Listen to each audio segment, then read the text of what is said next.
जैसे कि आप लोगों ने क्लिप देखा ही, कल खेसारी लाल यादव का स्टेज शो था और वहाँ डिम्पल सिंह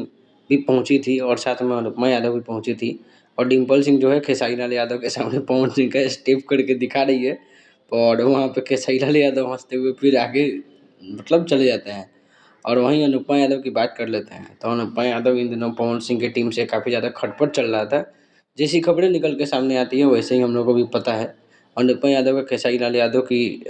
टीम के साथ तो पहले नहीं बनता था, लेकिन अब देख रहे हैं कि पवन सिंह के टीम को छोड़कर खेसारी लाल यादव के साथ कुछ ज़्यादा ही मतलब इधर स्टेज शो हो गया, गाने हो गए, गाना अभी नहीं आया लेकिन स्टेज शो में काफ़ी ज़्यादा और इंटरव्यू में भी खेसारी लाल यादव की तारीफ़ें बहुत ज़्यादा हो रही हैं। वहीं डिम्पल सिंह की बात कर ले तो डिम्पल सिंह